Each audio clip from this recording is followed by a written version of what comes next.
für richtig hältst, ob du glaubst, dass ich fleißig gewesen bin, dass ich mich in diesem Jahr für dich eingesetzt habe, ständig meine Zeit verwendet habe im Dienste meines Volkes. Gib du jetzt deine Stimme ab, wenn ja!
Hello, Darksiders. Dr. Joseph Mengele adalah salah satu otak kekejaman dari kamp konsentrasi Nazi. Dia adalah seorang dokter elit Nazi yang ditugaskan untuk mengelola kamp pemusnahan Auschwitz. Dr. Joseph Mengele memiliki peran penting dalam peristiwa Holocaust yang mengerikan.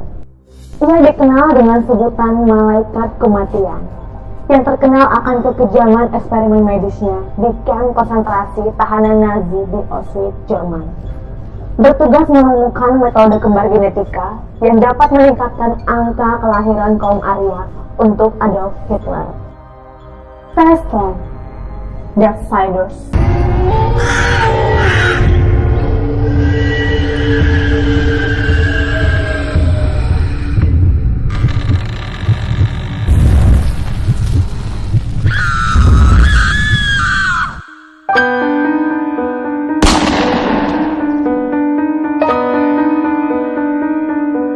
Dr. Joseph Mengele lahir pada tanggal 16 Maret 1911. Ia merupakan anak ketiga dari pemilik pabrik mesin pertanian yang kaya raya bernama Karl Mengele di Günzburg dekat dengan Sungai Donau di Jerman. Perusahaan alat pertanian ayahnya bernama Karl Mengele dan Solin yang menjadi salah satu perusahaan alat pertanian terbesar di Jerman. Joseph Mengele adalah pemuda yang cerdas. Dia mendapatkan gelar dokternya setelah berhasil menyelesaikan studi kedokteran antropologinya di Universitas Munich pada tahun 1935. Ketika itu umurnya masih 24 tahun. Mengele menjadi salah satu pencetus beragam ilmu tentang genetika di Jerman pada saat itu.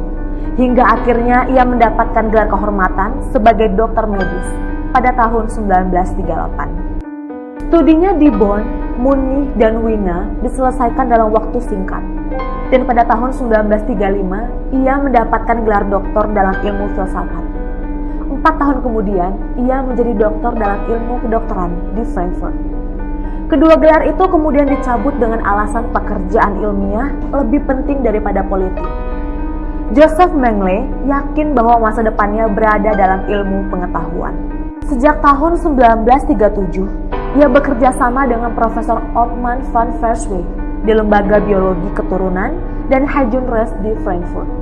Sebelum perang, ia sudah menjadi anggota partai dan SS agar membantu perkembangan karir kedokterannya di antara para dokter dan dunia medis Jerman pada saat itu.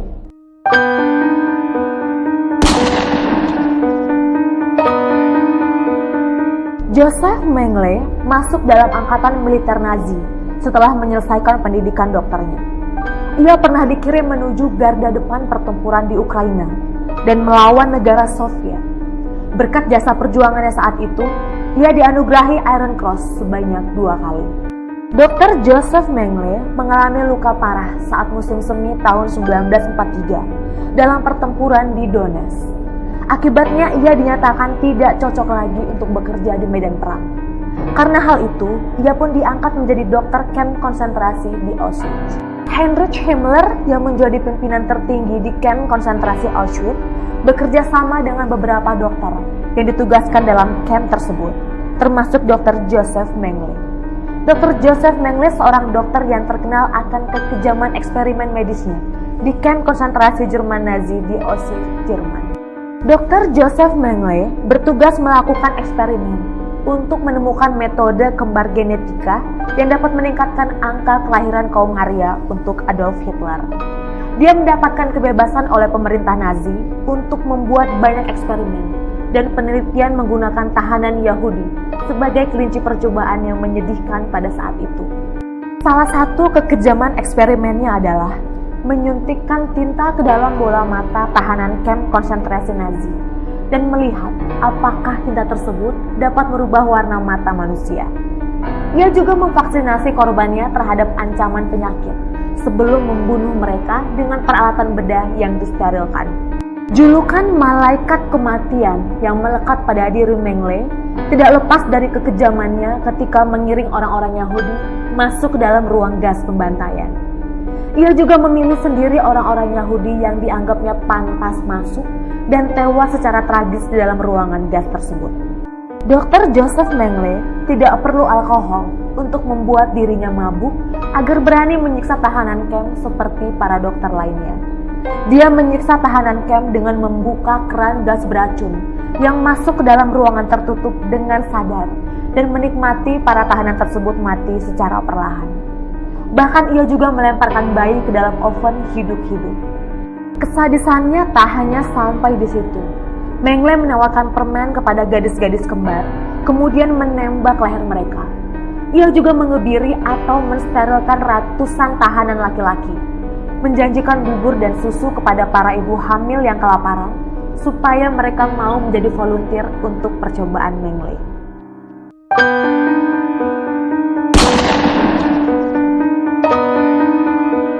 Dr. Joseph Mengele sangat tertarik dan terobsesi dengan fenomena bayi kembar, mulai dari melakukan percobaan serangkaian tes hingga memotret proses eksperimen. Dengan keji dia membuang organ vital korbannya. Ada banyak tindakan dan eksperimen keji yang telah Joseph Mengele lakukan terhadap bayi kembar. Dari 1.500 pasang anak kembar yang ada di kamp konsentrasi, hanya 200 diantaranya yang mampu bertahan. Eva dan Miriam adalah sepasang saudari kembar yang selamat dari kekejaman malaikat maut kamp konsentrasi Nazi Auschwitz itu. Eva dan Miriam lahir di Rumania dari keluarga Yahudi. Saudari kembar ini memiliki 2 kakak perempuan, Edith dan Alice. Pada bulan Mei tahun 1944, seluruh keluarga Eva dan Miriam dikirim ke Auschwitz kamp konsentrasi Nazi. Mereka melakukan perjalanan selama 4 hari di kereta yang digunakan untuk mengangkut hewan-hewan ternak. Ketika keluarga Eva dan Miriam tiba di kamp konsentrasi, sipir penjara bertanya kepada ibunya, apakah anak perempuannya kembar. Setelah menerima jawaban, gadis-gadis itu ditarik keluar dari lengan ibu mereka dan dibawa ke tempat penampungan yang terpisah. Kemudian Eva dan Miriam menjadi sasaran berbagai pemeriksaan dan eksperimen genetika. Eva mengingat, suatu kali dia dipisahkan dari saudari kembarnya dan dibawa ke lab di tempat di mana Dr. Joseph Mengele mengambil banyak darah dari tangan kirinya dan memberikan beberapa suntikan ke tangan kanannya. Setelah itu, Eva mengalami demam tinggi, lengan dan kakinya mengalami pembengkakan, dan tubuhnya dipenuhi bintik-bintik merah. Saat itu, Joseph Mengele mengatakan dia hanya punya 2 minggu lagi untuk hidup. Namun ternyata Eva masih bisa selamat. Ketika korban anak kembar yang lain meninggal, tak mampu bertahan hidup, Mengele akan membunuh kembarannya dan melakukan otopsi untuk membandingkan organ-organ tubuh mereka. Yang lebih gila lagi, Mengele mentato lengan korbannya dengan angka seri dan memandikannya ke dalam air yang sangat dingin hingga hampir membeku. Kemudian ia membalurkan seluruh tubuh korbannya dengan cairan kimia dan akhirnya menyuntikkan jarum suntik dengan cairan yang hanya diketahui oleh Joseph Mengele sendiri. Lebih dari 150 kali suntikan.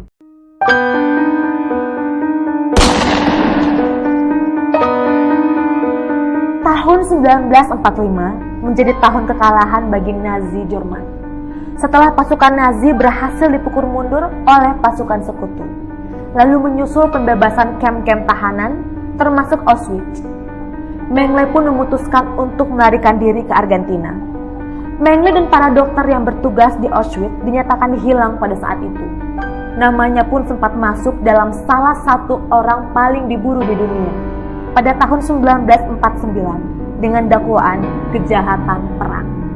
Mengele memiliki beberapa koneksi yang baik dengan para pemimpin Argentina.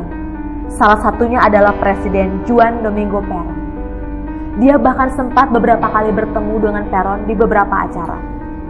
Usaha pabrik mesin pertanian ayahnya ternyata juga memiliki cabang di Argentina, yang membuatnya mudah beradaptasi di sana. Namun ketika ayahnya meninggal dan menyusul diruntuhkannya rezim Perón, Mengele mulai jatuh terpuruk dan diintai oleh seluruh dunia. Banyak petinggi Nazi menjadi tahanan perang dan dianggap telah melakukan kejahatan perang yang sangat serius. Banyak pihak Amerika hingga Yahudi yang melakukan pencarian jejak para petinggi Nazi.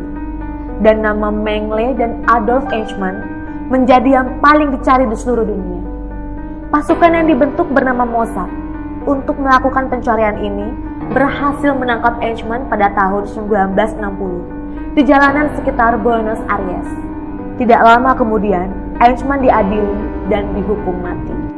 Mengele berhasil lolos dari pencarian pasukan khusus tersebut. Pelarian Mengele selama ini membuatnya menjadi legenda hidup masyarakat Argentina. Bahkan banyak orang yang mengaku tidak pernah melihat sosok Mengele lagi di Argentina hingga ke Peru. Meskipun juga tidak ada berita kematian yang menyangkut Mengele. Keberadaan Mengele pun tiba-tiba menjadi seperti hantu. Banyak orang yang beranggapan Joseph Mengele kabur dan mengasingkan diri di pedalaman Paraguay di bawah perlindungan Presiden Alfredo Stroessner dan juga berteman baik dengan petinggi-petinggi Nazi. 40 tahun setelah masa pengejaran, sebuah mayat ditemukan di Brazil yang diduga merupakan mayat dari Joseph Mengele. Sejumlah ahli memeriksa mayat dari seorang pria dengan nama samaran Wolfgang Gerhard, anak Joseph Mengele sendiri. Rolf akhirnya mengklaim bahwa mayat tersebut memang mayat ayahnya pada tahun 1979. Menurut keterangan anaknya sendiri, Rolf, dia tidak pernah menyesali kejahatan kemanusiaan yang pernah dilakukannya.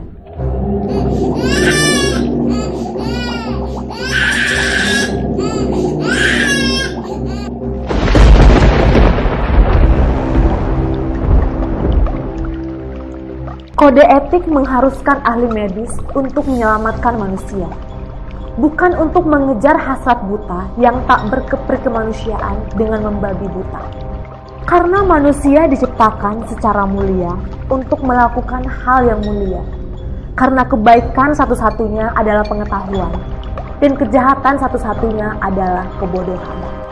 Jangan lupa like, komen, dan subscribe untuk sajian video berisi fakta-fakta kelam dan mengerikan yang jarang kita temukan di kehidupan sehari-hari. Stay strong, Darksiders!